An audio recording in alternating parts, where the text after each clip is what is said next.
Hello everyone, आज हम सीखेंगे कि ईआर फॉर यू सॉफ्टवेयर के अंदर अकाउंट सेक्शन के अंदर जो debit note and credit note का ऑप्शन होता है वो किस तरह से वर्क करता है। तो हम क्लिक करते हैं credit note and debit note option के ऊपर। वहाँ पर जब हमने क्लिक किया तो हमें इस तरह का इंटरफेस यहाँ शो होता है। इसमें हमारे पास पहले ही ऑप्शन होता है वाउचर मोड। वाउचर मोड के अंदर दो ऑप्शन होते हैं, पहला होता है जनरल, दूसरा होता है प्राइस डिफरेंस। जैसे कि हम जानते ही हैं कि जनरल का मतलब होता है कि जो आप डेबिट नोट या क्रेडिट नोट बना रहे हैं उसका जो भी ट्रांजेक्शन होगा, जो भी कैलकुलेशन चलेगा वो बिल अमाउंट के ऊपर चलेगा, वो बिल अमाउंट के ऊपर चलेगा।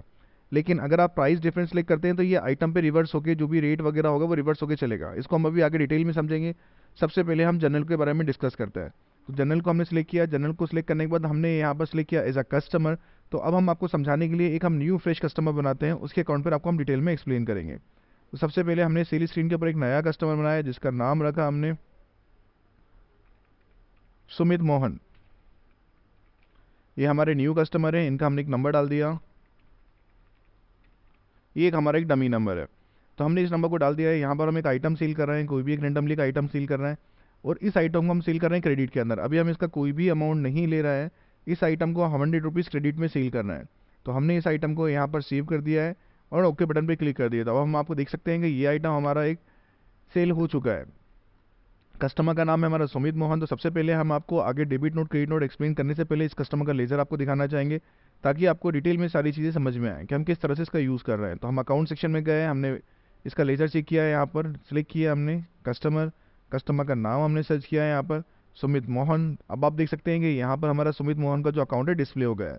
तो हमने सुमित मोहन का एक बिल क्रिएट किया है जो 100 रुपीज़ का बिल अमाउंट है, जो हमें डेबिट में शो हो रहा है कि अभी हमने सुमित मोहन को कोई भी पेमेंट नहीं करा है। कोई भी पेमेंट नहीं करा है मतलब सुमित मोहन ने हमें कोई भी पैसा नहीं दिया है। सुमित मोहन ने हमसे जो माल खरीदा है, जो बिल हमसे लिया है, वो हमसे क्रेडिट में लिया है, पेमेंट नहीं करा है। तो चलिए अब हम डिस्कस करते हैं हमारा credit debit note and credit note के अंदर पहला सेक्शन है हमारा। तो हमने जैसे कि स्क्रीन हमारे पास ऑलरेडी ओपन थी, हमने कस्टमर का नाम यहाँ पर सिलेक्ट किया, कस्टमर सिलेक्ट किया, कस्टमर का नाम हमारा था सुमित मोहन। तो हमने यहाँ पर सुमित मोहन को सिलेक्ट कर लिया है।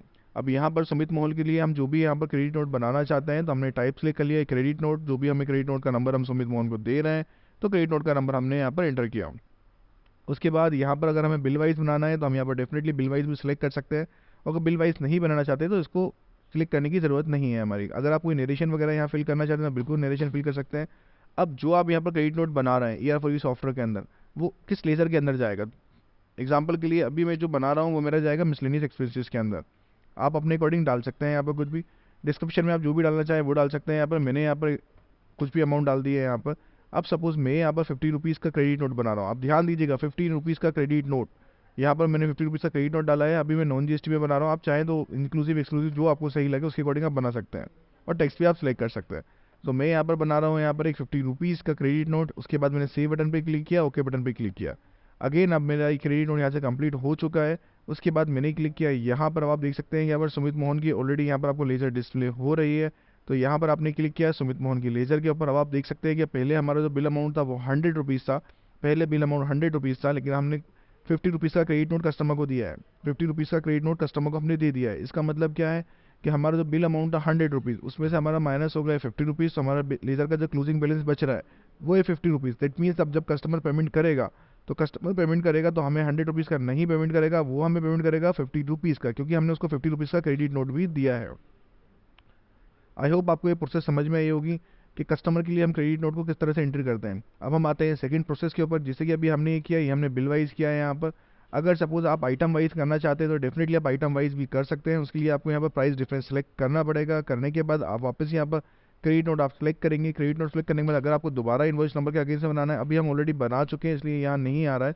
साथ ही साथ यहाँ पर हमने एक चीज़ और की है कि हमने यहाँ पर कस्टमर का नाम जो है वो सिलेक्ट नहीं किया, इसलिए यहाँ पर बिल नंबर नहीं आ रहा है। तो सबसे पहले हम कस्टमर का नाम यहाँ पर हम सिलेक्ट करेंगे। हमारे कस्टमर का नाम था यहाँ पर सुमित, तो हमने सुमित जी का नाम से यहाँ सेलेक्ट कर लिया है। अब हम यहाँ पर क्लिक करेंगे तो ऑटोमेटिकली हमारा यहाँ पर आ जाएगा। तो आपको एक बात का ध्यान रखना है, हमेशा सबसे पहले कस्टमर का नाम आपको सिलेक्ट करना है। अदरवाइज यहाँ पर जो बिल नंबर जो है उसके जितने भी बिल्स हैं वो आपको यहाँ पर डिस्प्ले नहीं होंगे।